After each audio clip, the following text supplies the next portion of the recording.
স্বামী মারা যাওয়ার পর থেকে ২-৭ বছরের জীবনটা ভার হয়ে উঠেছিল মালিনী দেবীর কাছে। না ছিল কোনো শখ আহ্লাদ, না ছিল কোনো মানসিক শান্তি। সংসার কি করে চলবে এই চিন্তায় তিনি বিপর্যস্ত হয়ে পড়েছিলেন। সংসার বলতে দুটো পেট, তিনি আর তার ১-৯ বছরের দেওর সুনীল। সম্বল বলতে স্বামীর পোস্ট অফিস থেকে পাওয়া মাসিক ১,৫০০ টাকার পেনশন। এতে কি আজকের বাজারে দুজন মানুষের পেট ভরে? বছর কেটে যাচ্ছিল। অবস্থা ক্রমশ আরও খারাপ হচ্ছিল। বাড়ির প্লাস্টার ভেঙে পড়ছে, টিউবওয়েল ভাঙা, সারাবার পয়সা নেই। গায়ের কাপড় পাতলা হতে হতে ছিঁড়ে যাওয়ার মতো অবস্থা। একদিন খেতে খেতে মালিনী তার দেওরকে বললেন, এভাবে আর সংসার চলছে না, তুই এবার একটা চাকরি খুঁজে দেখ। সুনীল উত্তর দিল, চাকরি কি গাছে ফলে যে চাইলেই পেয়ে যাব? তবুও দিদি তাকে বোঝালেন, চেষ্টা তো করতে হবে। ঘরের ছেলেরা যদি কিছু না আনে তবে সংসার চলবে কিভাবে? আলোচনার এক পর্যায়ে পুরনো দুঃখের কথা উঠল। সুনীল হঠাৎ শুনে অবাক হল। যে দাদাকে সবাই সম্মান করত, তার জীবনেও ছিল অন্ধকার একদিক। মালিনী চোখে জল নিয়ে বললেন, তোর দাদা বাইরের খারাপ সঙ্গের দিকে টান পেত। এ কারণেই সংসারে অশান্তি হতো। স্বামী মারা যাওয়ার পর মালিনী দেবীর সংসার যেন আগুনের কুণ্ডলী হয়ে উঠল। দিনে দিনে দুঃখ আর অভাব ঘিরে ধরল তাকে। সংসারে মানুষ বলতে সে আর তার ছোট দেওর সুনীল। বয়সে মাত্র ১৯। দিদিকে ভরসা করেই দিন কাটত তার। কিন্তু ভরসার পাশাপাশি সংসারের দায়ও তো আছে। পেনশনের ১,৫০০ টাকায় মাসের খরচ চলে না। চাল, ডাল, তেল, লবণ, ওষুধ, জামাকাপড় সবকিছুর দাম আকাশছোঁয়া। একদিন ভাতের থালা সামনে রেখে মালিনী বলে উঠল, এভাবে আর সংসার চলছে না, তুই যদি কিছু না করিস তবে এই সংসার ভেসে যাবে। সুনীল কিছুক্ষণ চুপ থেকে উত্তর দিল, চাকরি কি গাছে ফলে যে ইচ্ছে করলেই পেয়ে যাব? তবে চেষ্টা করব দিদি। কথার ভেতরেও তার চোখে মুখে ছিল অদ্ভুত দ্বিধা। মালিনী তখনও বিশ্বাস করতে পারছিল না এই ছেলে আদৌ পারবে কিনা। কিন্তু সময় তো থেমে থাকে না। কয়েকদিন পর থেকেই সুনীল কাজের খোঁজে নামল চারদিকে। কখনো বাজারে গিয়ে লোকেদের জিজ্ঞেস করে ছোটখাটো কাজ আছে কিনা, কখনো আবার স্কুলের সামনে দাঁড়িয়ে টিউশনের খোঁজ করে। তবু তেমন কিছু হচ্ছে না। এদিকে ঘরে অভাব চেপে বসছে আরও। এক রাতে অন্ধকার ঘরে খেতে বসে মালিনী আবার পুরনো দিনের কথা টেনে আনল। সুনীল অবাক হয়ে শুনল তার দাদা নাকি নেশায় আসক্ত ছিল। বাইরের খারাপ সঙ্গেই সংসার ভাঙত, অশান্তি হতো। এতদিন যে মানুষটাকে সে দেবতার মতো মানত, আজ হঠাৎ যেন ভেঙে পড়ল সেই বিশ্বাস। মালিনী কান্না চেপে বলল, ওইসব আড্ডা আর নেশায় ওকে শেষ করে দিল। হঠাৎ হার্ট অ্যাটাক হয়ে গেল, সব শেষ। আমি পড়ে রইলাম একা। সুনীল সেই রাতেই প্রতিজ্ঞা করল সে আর বসে থাকবে না। যতই কষ্ট হোক কিছু একটা করবেই। পরদিন সকালেই সে বেরোল এক অচেনা পথের দিকে। কাজের খোঁজে হাঁটতে হাঁটতে হঠাৎ একটা দোকানে চোখ পড়ল। ছোটখাটো একটা হার্ডওয়্যার দোকান। দোকানদার লোকটিকে দেখে জিজ্ঞেস করল, কাজ খুঁজছ? সুনীল মাথা নেড়ে হ্যাঁ বলতেই লোকটা বলল, দোকান গুছিয়ে বসিয়ে দেওয়ার জন্য একটা লোক লাগবে। টাকা কম, তবে প্রতিদিন খাওয়া দাওয়া জুটবে। সুনীল এক মুহূর্ত দেরি না করে রাজি হয়ে গেল। সেই দোকানেই শুরু হলো তার নতুন জীবন। দিদিকে খবর দিয়ে সে খুশিতে ভরে উঠল। মালিনীর চোখে তখন আশার আলো। তবে তার মনে ভয়ও কাজ করছিল, বাইরের দুনিয়া যেমন কঠিন তেমনি প্রলোভনে ভরা। সুনীল সেই প্রলোভনে টিকতে পারবে তো? দিন কেটে যেতে লাগল। কাজ শিখতে শিখতে সুনীল দোকানদারের বিশ্বাসও পেতে শুরু করল। কিন্তু এরই মাঝে একদিন হঠাৎ বাড়ি ফেরার পথে তাকে ঘিরে ধরল কিছু ছাচরা ছেলে। তারা বলল, আয় আমাদের সঙ্গে চল। এখানে এভাবে খাটনিতে কিছু হবে না। আসল টাকা কামাতে হলে আমাদের দলে যা।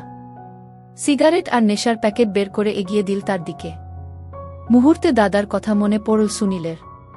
চোখে ভেসে উঠল দিদির কষ্টভরা মুখ। সে ঠান্ডা গলায় বলল, তোমাদের পথে আমি যাব না।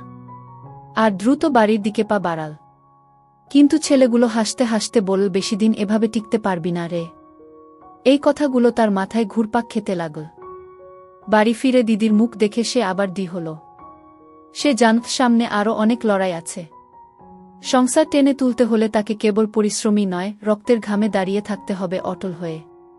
কয়েকদিনের মধ্যে সুনীল দোকানদারের বিশ্বাস জিততে শুরু করল। সকাল থেকে রাত পর্যন্ত খেটে ক্লান্ত হলেও মনে শান্তি ছিল, কারণ দিদির মুখে প্রথমবারের মতো একটু হাসি ফুটেছে। কিন্তু সুখ বেশিদিন টিকল না। একদিন দুপুরবেলা দোকানদার হঠাৎ কোথায় যেন বাইরে চলে গেল। দোকান তখন প্রায় ফাঁকা। সুনীল তাক থেকে মালপত্র নামাচ্ছিল। হঠাৎ দুজন অচেনা লোক এসে দোকানে ঢুকল। তারা খুব দামি মালপত্র চাইল আর বলল তাড়াতাড়ি গুছিয়ে দাও। সুনীল সামান্য সন্দেহ পেলেও ভদ্রভাবে সব গুছিয়ে দিল। ঠিক তখনই দোকানদার ফিরে এল। চোখে মুখে তীব্র রাগ নিয়ে চিৎকার করে উঠল, চোর! চোরকে ধরে ফেলেছি! সুনীল হতভম্ব হয়ে গেল। দোকানদার বলল, এই ছেলে আমার মাল গোপনে বের করে দিচ্ছিল ওই দুই ছেলের হাতে। মুহূর্তে চারদিক থেকে লোক জড়ো হয়ে গেল। সবাই গালাগালি শুরু করল। কেউ বলল, এতদিন ভদ্র সাজছিল, আসলে চোর। কেউ আবার বলল, দিদি, দেওরের সংসার তো ভাঙা, এখন বুঝি টাকার লোভে এ কাজ করছে। সুনীল প্রাণপণে বোঝাতে লাগল, আমি নির্দোষ। আমি তো শুধু মালপত্র গুছিয়ে দিচ্ছিলাম। কিন্তু কে শোনে কার কথা? দোকানদার পুলিশের কাছে দেওয়ার হুমকি দিল। সেই মুহূর্তে ভিড়ের ভেতর থেকে এক বৃদ্ধ এগিয়ে এল। সে বলল, আমি দূর থেকে সব দেখেছি। ছেলেটা কাউকে কিছু দেয়নি, বরং ওই দুজন লোক সন্দেহজনকভাবে পালিয়ে গেছে। কথাটা শুনে সবাই থমকে গেল। দোকানদারের মুখ রং বদলাতে লাগল। সুনীলের বুক ধরফর করতে লাগল। এত বড় অপমান সে জীবনে ভাবেনি। চোখে ভেসে উঠল দিদির মুখ। যদি দিদি এ খবর শোনে তাহলে কি হবে? অপবাদ কতটা ভয়ঙ্কর হতে পারে সে যেন প্রথমবার টের পেল। দোকানদার পরে গলা নামিয়ে বলল, ভুল বোঝাবুঝি হয়েছে। কিন্তু ততক্ষণে আশেপাশের মানুষ অনেক কথাই বলে গেছে। সুনীল জানল এ লড়াই শুধু অভাবের নয়, সমাজের অপবাদ, সন্দেহ আর ষড়যন্ত্রের সঙ্গেও লড়তে হবে। সেই রাতেই দিদিকে কিছু না বলে চুপচাপ বসেছিল বারান্দায়। চোখের কোণে জমে থাকা অশ্রু আর বুকের ভিতর জমে থাকা প্রতিজ্ঞা একসাথে ঝড় তুলছিল। সে জানত রাস্তাটা ভয়ঙ্কর দীর্ঘ, কিন্তু তবুও লড়াই থামানো যাবে না। সেদিনের ঘটনার পর থেকে সুনীলের ভেতর এক ধরনের অদ্ভুত অস্থিরতা বাসা বাঁধল। দোকানদারের মুখের ওই অপবাদ যেন এখনও কানে বাজছে। দিদিকে সে কিছু বলেনি, কিন্তু মালিনী বুঝে ফেলেছিল ওর ভেতরে অশান্তি। রাতে খেতে বসে হঠাৎ বলল, কিছু হয়েছে সুনীল? তোর চোখে কেন এত দুঃখ? সুনীল মাথা নেড়ে বলল, না দিদি, কিছু হয়নি। কিন্তু চোখের জল গড়িয়ে পড়ল ভাতের প্লেটে। মালিনী আর জোরাজুরি করল না। সে জানত সংসারের বোঝা যেমন ভারী তেমনি ছেলেটার কাঁধে এখন পুরুষের দায়িত্ব। দিনগুলো আস্তে আস্তে কেটে যাচ্ছিল। দোকানে কাজ চালাচ্ছিল সুনীল, কিন্তু তার প্রতি দোকানদারের ব্যবহার পাল্টে গিয়েছিল। প্রতিটি কাজে সন্দেহ, প্রতিটি কথায় তাচ্ছিল্য। একদিন হঠাৎ দুপুরে দোকানদার তাকে বলল, শোন সুনীল, আজ থেকে আর তোর দরকার নেই। যা অন্য কোথাও গিয়ে কাজ খুঁজ। সুনীল স্তব্ধ হয়ে গেল। কোনো ভুল প্রমাণ ছাড়াই কেবল সন্দেহের জেরে সে আবার বেকার হয়ে পড়ল। পকেটে এক পয়সা নেই, বাড়ি ফেরার পথে চোখে অন্ধকার নেমে এলো। মনে হচ্ছিল জীবনের সব দরজা বন্ধ হয়ে যাচ্ছে। বাড়ি এসে দিদির মুখোমুখি দাঁড়াতে সাহস পেল না। কিন্তু মালিনী জিজ্ঞেস করতেই সে সব খুলে বলল। মালিনীর বুকের ভেতরটা ছিঁড়ে গেল। এত কষ্টের মধ্যেও এই ছেলেটা হাল ছাড়েনি, অথচ মানুষ তার পিঠে কাদা ছুড়ল। মালিনী তখন সোজা হয়ে বসে বলল, মনে রাখিস সুনীল, মানুষ যতই কথা বলুক, সত্যি একদিন নিজের জায়গা করে নেয়। তুই হাল ছাড়িস না। কথাগুলো যেন সুনীলের হৃদয়ে আগুন জ্বালিয়ে দিল। পরদিন সকালেই সে আবার বেরোল নতুন কাজ খুঁজতে। বাজারে ঘুরে ঘুরে অনেক চেষ্টা করেও কিছু মিলল না। ঠিক তখনই একটা গ্যারেজে তার চোখ আটকাল। ভেতরে কয়েকজন ছেলে গাড়ি সারাচ্ছে। সে গিয়ে বলল, কাজ আছে কি? মালিক একবার তাকিয়ে বলল, কাজ আছে, কিন্তু তুই পারবি তো? লোহা টানতে হবে, ময়লা জামাকাপড় পরে সারাদিন খেটে মরতে হবে। সুনীল বিন্দুমাত্র দেরি না করে রাজি হয়ে গেল। সেই দিন থেকেই শুরু হলো তার গ্যারেজের জীবন। তেলের গন্ধ, কালো ধোয়া, হাত কেটে রক্ত পড়া, সবকিছু শীতে শিখল সে। ধীরে ধীরে কাজে হাত পাকাতে লাগল। মালিকও খুশি হতে লাগল। কিন্তু সমস্যা তৈরি হলো অন্য জায়গায়। গ্যারেজের কিছু ছেলে রাতের পর রাত মদের আসরে যেত। তারা বারবার ডাকত সুনীলকে।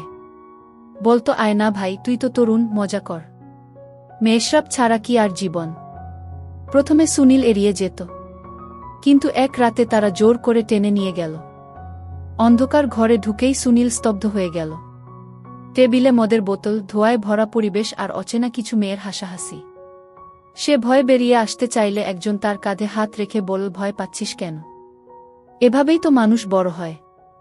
সুনীলের মাথার ভেতর দাদার মুখ ভেসে উঠল। দাদার মতো যদি সেও এই পথে পা বাড়ায় তবে সংসার শেষ হয়ে যাবে। হঠাৎ সে জোরে ধাক্কা মেরে বাইরে বেরিয়ে এলো। গ্যারেজের ছেলেরা পিছন থেকে চিৎকার করে গালাগালি করল। কিন্তু সে আর পিছন ফিরে তাকাল না। দৌড়াতে দৌড়াতে বাড়ি ফিরে এলো। বারান্দায় বসে হাঁপাতে হাঁপাতে মনে মনে বলল, না, আমি দাদার মতো হব না। আমি আমার দিদিকে কষ্ট দেব না। কিন্তু জানত না এই প্রতিজ্ঞার পরই আসছে সবচেয়ে বড় ঝড়। পরের সপ্তাহে হঠাৎ এক রাতে গ্যারেজে আগুন লেগে গেল। আগুনে দোকানের অনেক মালপত্র পুড়ে ছাই হয়ে গেল। আর আশ্চর্যজনকভাবে লোকেরা সন্দেহের আঙুল তুলল সুনীলের দিকে। কারণ সেদিন রাতেই সে কাজে ছিল না। কেউ বল, নিশ্চয়ই প্রতিশোধ নিতে সে আগুন ধরিয়েছে। মালিক ক্ষিপ্ত হয়ে পুলিশে খবর দিল। পুলিশ এসে সরাসরি ধরে নিয়ে গেল তাকে। হাতকড়া পরার মুহূর্তে সুনীলের চোখে শুধু একটাই ছবি ভেসে উঠল, দিদির কাপা মুখ। এ কি তবে তার লড়াইয়ের শেষ?